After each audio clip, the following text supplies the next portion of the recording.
You're welcome to my channel. Alright, so this is how to open your Deriv account.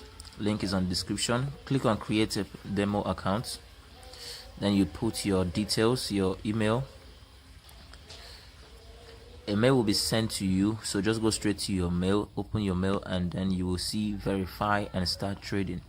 So you click on it, and once you click on it, there will be a pop-up. You put your country, and then your password will be the next thing to put. Then after that, the next thing you want to do is to open a new interface to show you your demo account of $10,000.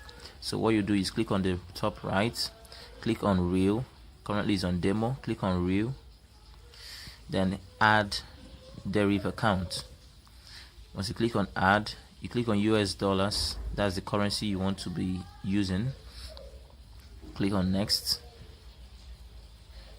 So the next thing you want to do is to fill your details. As you can see, my details are there already: Timothy, Opera, this and that. So next, make sure to subscribe to my channel so you'll be notified when I release my next videos. Okay, so fill in your details, then tick the things that needs to be ticked, and then continue. Then click on maybe later, not now, because you don't want to deposit now. Okay, now your real account has just been created, as you can see.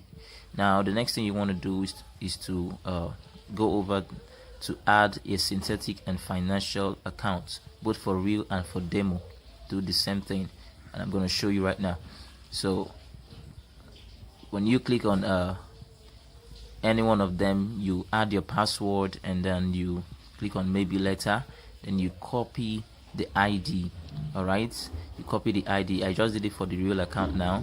So now for the demo account, add a demo account. For synthetic, you put your password.